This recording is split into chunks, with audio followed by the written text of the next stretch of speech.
صلی اللہ علیہ وسلم کو ناراض کرنا اللہ کو ناراض کرنا ہے، تو اللہ کے رسول کی اطاعت اللہ ہی کی اطاعت ہے۔ وَمَن يُطِعِ الرَّسُولَ فَقَدْ أَطَاعَ اللَّهَ، جس نے رسول کی اطاعت کی اس نے اللہ کی اطاعت کی۔ جس نے رسول کے ہاتھ پر بیعت کی، اللہ نے فرمایا ان الذین یبایعونک انما یبایعون اللہ، جو لوگ آپ کے ہاتھ پر بیعت کر رہے ہیں یہ اللہ سے بیعت کر رہے ہیں۔ حضور نے فرمایا من اطاعنی فقد اطاع اللہ، اس نے میری اطاعت کی اس نے اللہ کی اطاعت کی۔ ومن عصانی فقد عصى اللہ، جس نے میری نافرمانی کی اس نے اللہ کی نافرمانی کی۔ آپ نے فرمایا جس نے مجھے اذیت دی اس نے اللہ کو اذیت دی۔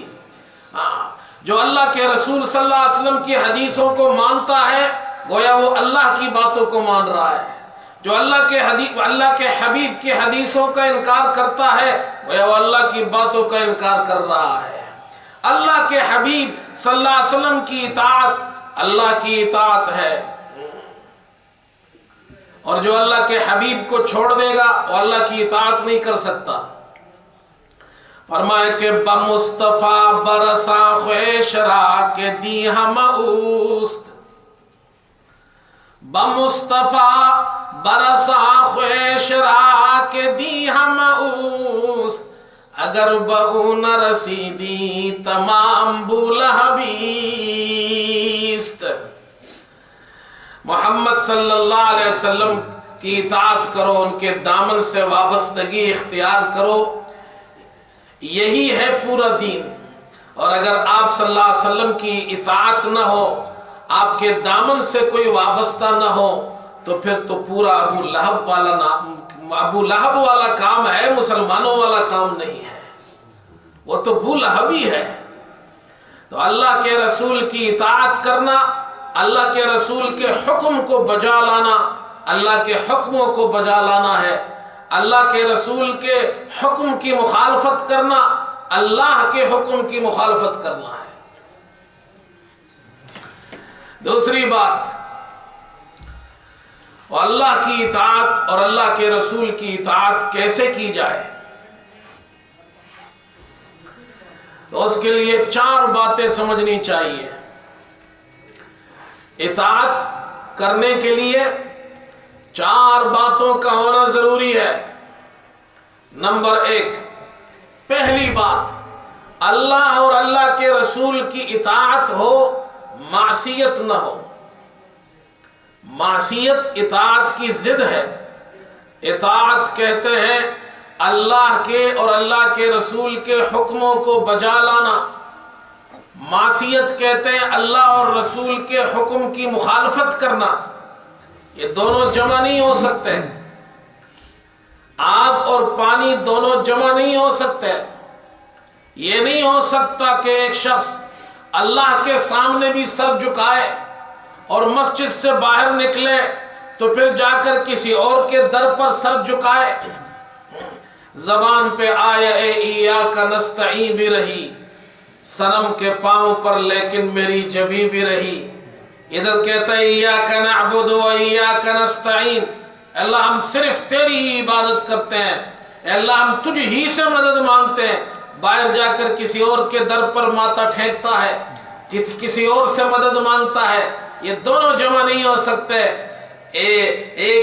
دو کشتیوں میں ایک وقت سفر نہیں ہو سکتا۔ اللہ کی بھی عبادت کرے، غیروں کی بھی عبادت کرے، اللہ سے بھی مانگے، غیروں سے بھی مانگے، تو اطاعت ہو، معصیت نہ ہو۔ نمبر 2، اللہ اور اللہ کے رسول کی اطاعت مکمل ہو، ہمیشہ ہمیشہ کے لیے ہو۔ یعنی آج تو اطاعت کرنی ہے، کل نہیں کرنی ہے، فلاں وقت کرنی ہے، فلاں وقت نہیں کرنی۔ عربی زبان میں کہتے ہیں اطاع الشجر، درخت نے اطاعت کی، تو عرب لوگ کہتے ہیں اطاع الشجر۔ یہ کب کہتے ہیں؟ کہتے ہیں جب درخت تناور درخت بن جائے اور اس میں پھل لگ جائے تو کہتے ہیں درخت کے اندر پھل لگ گئے، کمپلیٹ ہو گیا درخت، اللہ نے ایک چھوٹا سا بیج آپ زمین میں ڈالتے ہیں، پودا بن کر اللہ اسے نکالتا ہے، اس کو اللہ تعالیٰ بڑھاتے ہیں، اس پر اللہ تعالیٰ پانی برساتا ہے اوپر سے، وہ درخت بڑھتا جاتا ہے، بڑھتا جاتا ہے، یہاں تک کہ تناور درخت بن جاتا ہے، اس پر میٹھے میٹھے پھل لگ جاتے ہیں۔ تو عرب کے لوگ کہتے ہیں اطاع الشجر، درخت کا پھل مکمل ہو گیا۔ تو اسی طرح مسلمان اللہ اور اللہ کے رسول کی اطاعت کرتا ہے، کرتا جاتا ہے، نہ سردی کی پرواہ نہ گرمی کی پرواہ، کسی ماحول سے پریشان نہیں ہوتا، وہ ہر وقت اللہ رسول کی حکموں کی اتباع کرتا ہے، اطاعت کرتا ہے، یہاں تک کہ ساری زندگی گزر جاتی ہے تو اس درخت کی طرح اللہ تعالیٰ بھی اس پر اس کے اجر کے پھل لگا دیتا ہے، اس کو اس کا اجر ملتا ہے۔ تو اطاعت ہو مکمل ہمیشہ کے لیے۔ تیسری چیز، اطاعت ہو خوشی سے ہو، اللہ رسول کی اطاعت کرے، خوشی سے اطاعت کرے۔ اطاعت طوع سے ہے، طوع عربی زبان میں خوشی کو کہتے ہیں۔ قرآن میں اللہ تعالیٰ فرماتے ہیں قل انفقوا طوعا او کرہا، آپ فرما دیجئے کہ تم خرچ کرو طوعا خوشی سے، او کرہن یا ناخوشی سے۔ تو طوع کے مقابلے میں کرہن ہے، خوشی کے مقابلے میں ناخوشی ہے، تو معنی یہ اللہ کی اطاعت کرو، خوشی سے کرو۔ اللہ کی اطاعت خوشی خوشی کرنی ہے، ناراض نہیں ہونا، اس میں ناخوش نہیں ہونا ہے۔ اور چوتھی چیز، اللہ کا حکم جب بھی سنو تو اس کے جواب میں کہنا ہے سمعنا واطعنا، ہم نے اللہ کا حکم سنا، ہم نے اللہ کے حکم کی اطاعت کی۔ اس میں لاجک نہیں ڈھونڈنا، اس میں منطق نہیں ڈھونڈنا، اللہ کا حکم آ گیا، اللہ کے رسول کا حکم آ گیا، اب اس کو ماننا ہے، اب اس پر عمل کرنا ہے۔ یہ چار باتیں ہیں۔ آپ صحابہ اکرام کی سیرت کو دیکھیں، ان کی زندگیوں کو دیکھیں، آپ کو یہ چار باتیں نظر آئیں گی۔ صحابہ اللہ کی اطاعت کرتے تھے، چاروں باتیں ان میں پوری پائی جاتی تھی۔ وہ اللہ کی اطاعت کرتے تھے، معصیت سے دور تھے۔ قرآن پاک میں اللہ نے صحابہ کا ذکر فرمایا وَلَٰكِنَّ اللَّهَ حَبَّبَ إِلَيْكُمُ الْإِيمَانَ وَزَيَّنَهُ فِي قُلُوبِكُمْ وَكَرَّهَ إِلَيْكُمُ الْكُفْرَ وَالْفُسُوقَ وَالْعِصْيَانَ۔ اللہ فرماتے ہیں اللہ نے تمہارے دلوں میں ایمان کی محبت ڈال دی ہے، اسے تمہارے دلوں میں مزین کر دیا ہے۔ وَكَرَّهَ إِلَيْكُمُ الْكُفْرَ وَالْفُسُوقَ وَالْعِصْيَانَ، اور اللہ نے کفر کو، گناہ کو، نافرمانی کو تمہارے دلوں میں ان چیزوں کی نفرت ڈال دی ہے۔ صحابہ گناہ سے نفرت کرتے تھے، نیک اعمال سے محبت کرتے تھے، اور اللہ اور رسول کی اطاعت کرتے تھے، نافرمانی نہیں کرتے تھے، معصیت نہیں کرتے تھے۔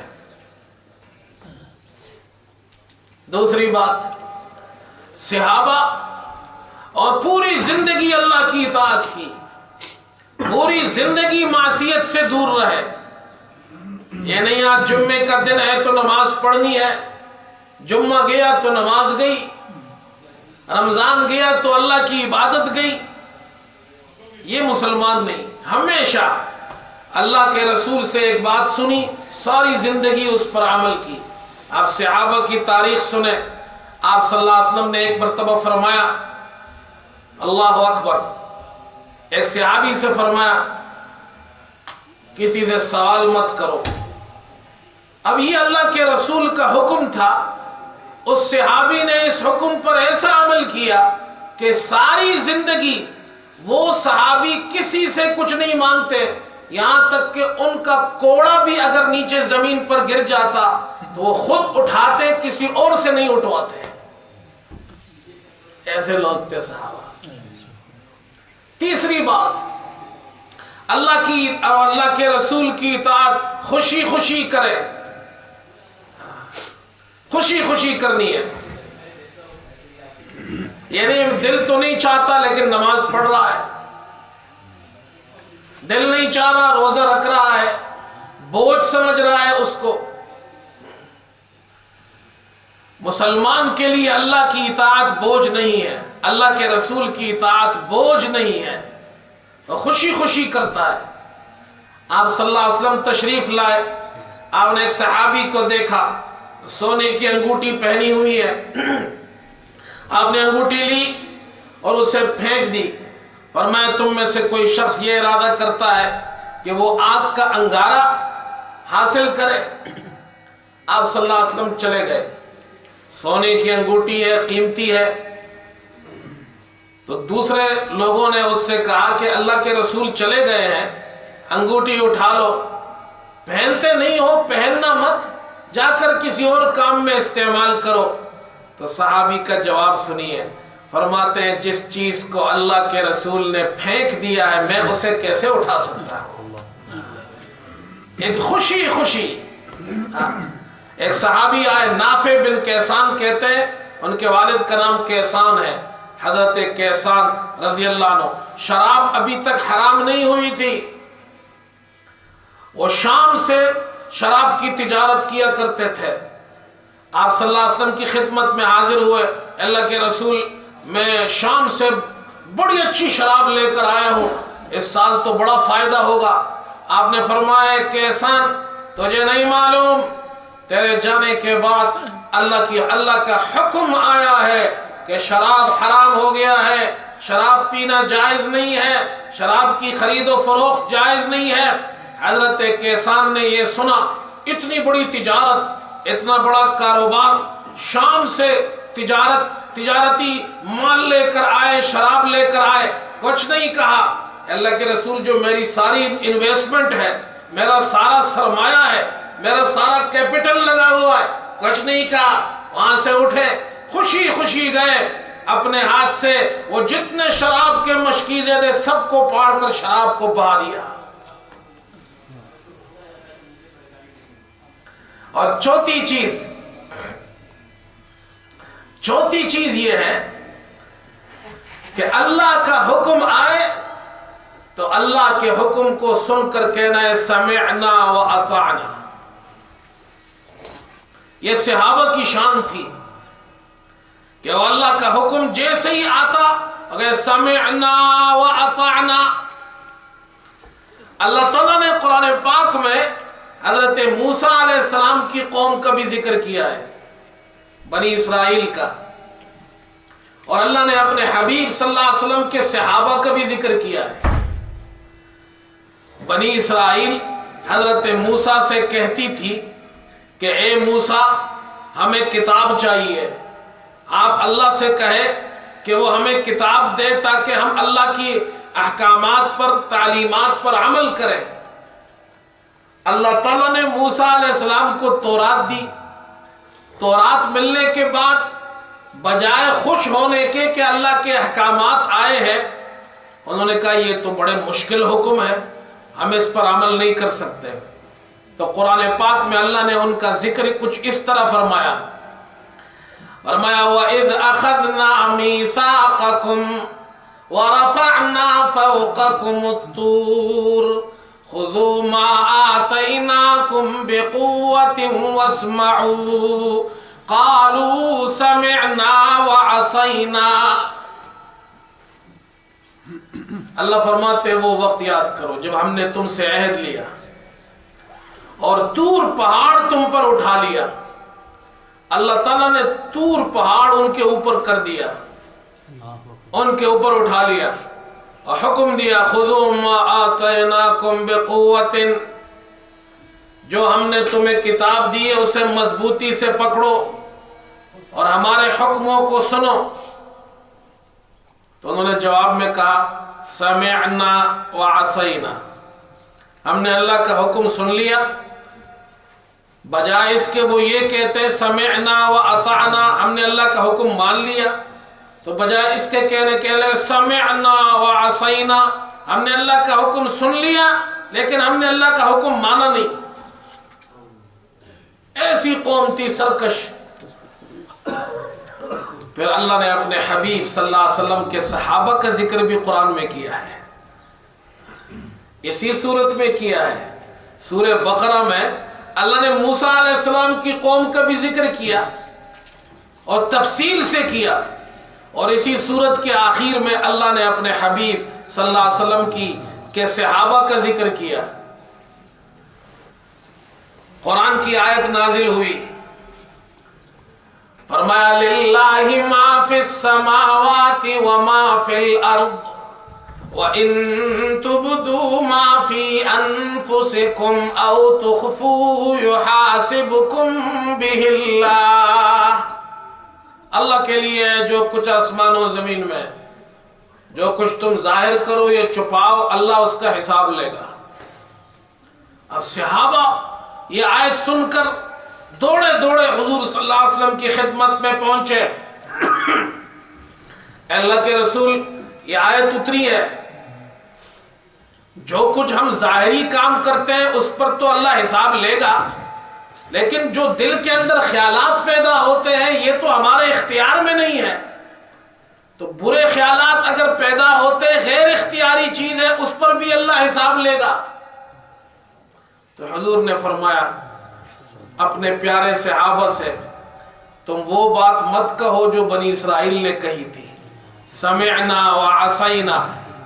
تو یہ سن کر تمام صحابہ نے جواب دیا سمعنا واطعنا، ہم نے سنا اور ہم نے اللہ کی بات مان لی، ہم نے اللہ کی اطاعت کی. اللہ اپنے صحابہ سے خوش ہوا. اللہ نے خوش ہو کر سب سے پہلے ان صحابہ کا یہ قول قرآن میں ذکر کیا، آمن الرسول بما انزل الیہ من ربه والمؤمنون كل آمن بالله وملائكته وكتبه ورسله لا نفرق بين أحد من رسله وقالوا سمعنا وأطعنا غفرانك. اللہ فرماتے ہیں میرے پیارے حبیب کے صحابہ یہ وہ ہستیاں ہیں جو میرا حکم سن کر کہتی ہیں سمعنا و اطعنا. اللہ خوش ہوا.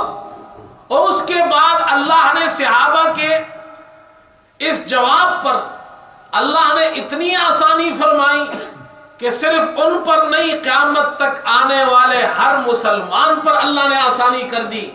پہلا حکم آیا تھا کہ جو تم چھپاؤ، تمہارے دل میں جو خیالات پیدا ہو اس کا بھی حساب اللہ لے گا.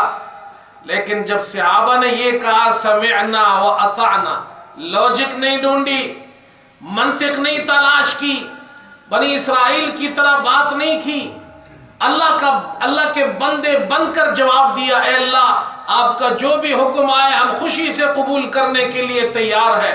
تو اللہ اپنے صحابہ سے اتنا راضی ہوا کہ اللہ نے ان کی بدولت قیامت تک آنے والے انسانوں کے لیے آسانی فرما دی. لا یکلف اللہ نفسا الا وسعها. اللہ نے یہ آیت نازل فرمایا ہر انسان کو اللہ نے اس کی طاقت کے مطابق مکلف بنایا ہے. تمہارے دل میں جو برے خیال آئیں گے وہ غیر اختیاری ہے، اللہ اس کا حساب تم سے نہیں لے گا. یہ تھے صحابہ کی شان. اللہ کی اطاعت کرنی ہے، سمعنا و اطعنا. اللہ کا حکم آئے تو کیا کہنا ہے؟ سمعنا و اطعنا. ہاں، یہ نہیں ہے کہ اللہ کا حکم آئے ہم اس کی لوجک ڈھونڈنا شروع کر دیں. مولوی صاحب یہ دن میں 5 نمازیں کیوں فرض ہے؟ الگ الگ وقت میں کیوں فرض ہے؟ اکٹھی کیوں فرض نہیں ہے؟ ہمیں لوجک نہیں ڈھونڈنی. اللہ کا حکم ہے پورا کرنا ہے.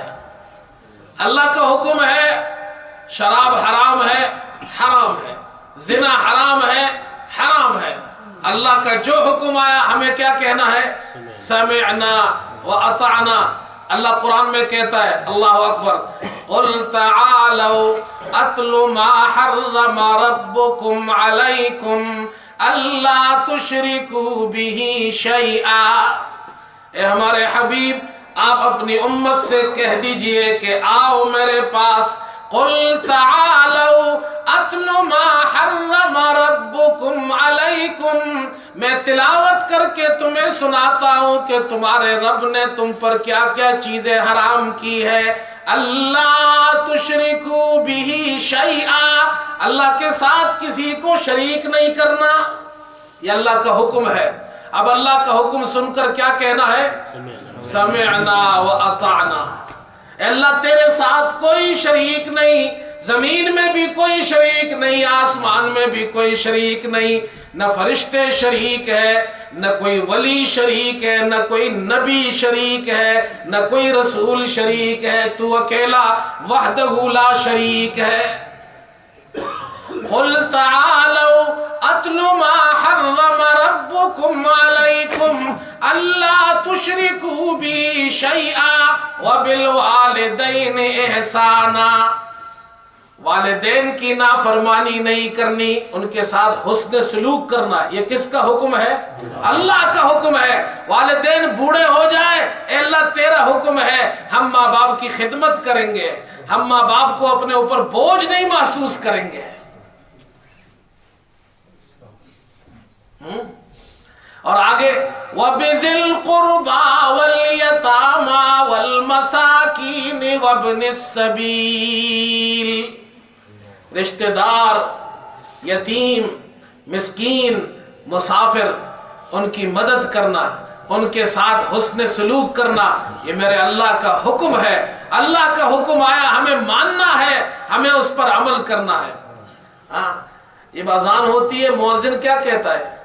حی علی الصلاۃ، حی علی الفلاح، ہم جواب میں کیا کہتے ہیں؟ لا حول ولا قوت الا باللہ۔ آپ کو معلوم ہے اس کا مطلب کیا ہے؟ لا حول ولا قوت الا باللہ، لا حول عن المعصیہ ولا قوت علی الطاعہ الا باللہ، گناہ سے پھیرنے والا اور اللہ کی اطاعت کی طاقت دینے والا سوائے اللہ کے اور کوئی نہیں ہے۔ اے اللہ تو ہی اپنی اطاعت کی طاقت دینے والا ہے، مجھے طاقت دے تاکہ میں تیرے حکم کو پورا کروں۔ تو ہی گناہوں سے روکنے والا ہے، اے اللہ مجھے گناہ سے روک دے۔ تو ہم مؤذن کہتا ہے حی علی الصلاۃ، اللہ کی اطاعت کی طرف آؤ، تو کہتے تو ہے زبان سے لا حول ولا قوت الا باللہ، اور نماز نہ پڑھے تو اللہ کی اطاعت کہاں سے ہوئی؟ اللہ کی اطاعت، اللہ کے رسول کی اطاعت کرنی ہے۔ اللہ کا حکم آیا شراب حرام ہے، اب 2 پیسے کے فائدے کے لیے شراب کو چھوڑنا، شراب کے کاروبار کو چھوڑنا مشکل نظر آتا ہے۔ یہ کیسا مسلمان ہے؟ اللہ نے جب حکم دیا شراب حرام ہے تو ہمیں کیا جواب دینا ہے؟ سمعنا و اطعنا۔ یہ مسلمان کی شان ہے۔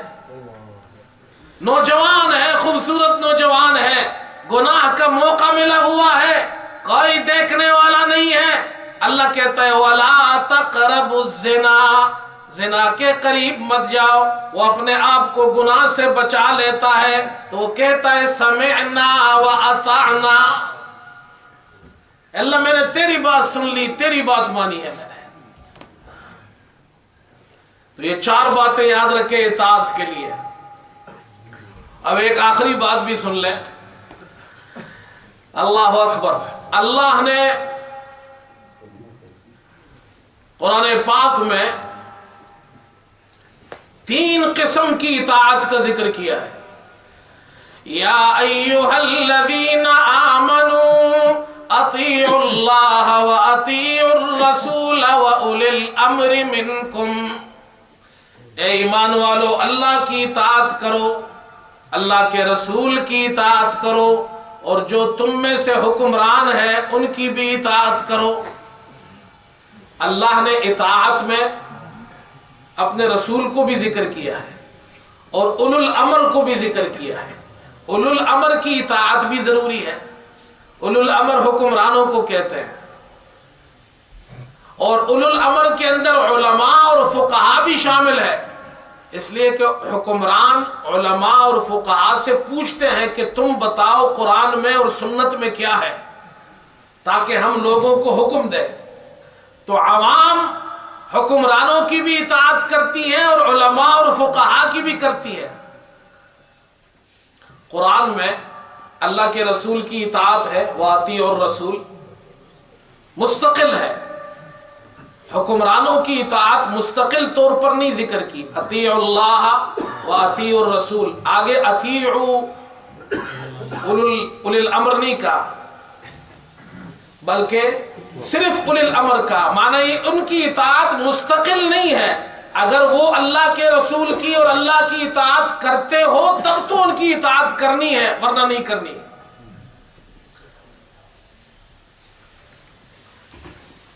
اب یہاں سے آپ یہ سمجھے، ایک اللہ کی اطاعت ہے اور ایک اللہ کی عبادت ہے. اللہ نے اپنی اطاعت میں اپنے حبیب کی اطاعت کو بھی ذکر کیا، اور علماء اور بزرگوں کی اطاعت کو بھی ذکر کیا ہے. اطاعت تو آپ اللہ کی بھی کریں گے، غیر اللہ کی بھی کریں گے، اس لیے کہ رسول غیر اللہ ہے یا نہیں. تو اطاعت اللہ کی بھی ہے اور غیر اللہ کی بھی ہے.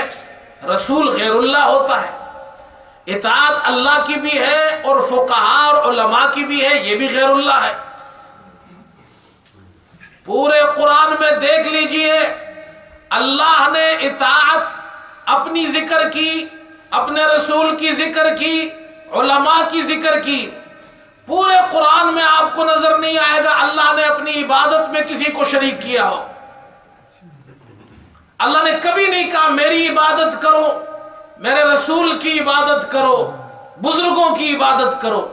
جہاں بھی اللہ نے کہا وَاعْبُدُوا اللَّهَ وَلَا تُشْرِكُوا بِهِ شَيْئًا، اللہ کی بندگی کرو، اس کے ساتھ کسی کو بھی شریک مت کرو. فَلَا تَجْعَلُوا لِلَّهِ أَنْدَادًا، اللہ کے ساتھ شریک مت بناؤ. وَلَا تَدْعُ مِن دُونِ اللَّهِ مَا لَا يَنْفَعُكَ وَلَا يَضُرُّكَ، اللہ کے سوا کسی اور کو، اللہ کے علاوہ کسی بھی اور کو مت پکارو، نہ تمہیں کوئی نفع دے سکتا ہے نہ تمہیں نقصان دے سکتا ہے. پورے قرآن میں اللہ نے عبادت کا حکم دیا صرف میری کرو، پکارنے کا حکم دیا صرف مجھے پکارو، سجدے کا حکم دیا صرف مجھے سجدہ کرو. اس میں نہ کوئی نبی شریک ہے، نہ کوئی رسول شریک ہے، نہ کوئی ولی شریک ہے. ہاں، کچھ لوگ کہتے ہیں کہ من دون اللہ سے مراد یہ بت ہے، یعنی مطلب یہ ہے کہ بتوں کی عبادت مت کرو، ان کو مت پکارو، رسولوں اور بزرگوں کو پکار سکتے ہیں آپ. یا رسول اللہ مدد آپ کہہ سکتے ہیں، یا غوث پاک مدد آپ کہہ سکتے ہیں، اس لیے کہ قرآن نے بتوں کو پکارنے سے منع کیا ہے، رسولوں کو اور بزرگوں کو پکارنے سے منع نہیں کیا. تو یاد، اور کہتے ہیں من دون اللہ سے مراد بت ہے، پتھر کے. ہمارے پاکستان میں ایک بہت بڑے بزرگ گزرے ہیں، ٹائم ختم ہو گیا، مولانا ضیاء القاسمی رحمت اللہ علیہ. بڑے زبردست خطیب تھے، کراچی میں بیان کر رہے تھے اور اسی مضمون پر بیان کر رہے تھے. تو قریب میں ایک اور صاحب تھے، وہ بھی بڑے خطیب تھے اپنے زمانے کے. انہوں نے پرچی بھیجی کہ جاؤ یہ ضیاء القاسمی صاحب کو دے آؤ. ایک آدمی آیا سٹیج پر، ان کو پرچی دی، اس میں لکھا ہوا تھا یہ جو تم کہہ رہے ہو من دون اللہ، من دون اللہ، اللہ کے سوا کسی کو مت پکارو، کسی کی عبادت مت کرو، یہ من دون اللہ سے مراد بت ہے. مشرکین بتوں کو پکارتے تھے، اس سے اللہ نے منع کیا ہے.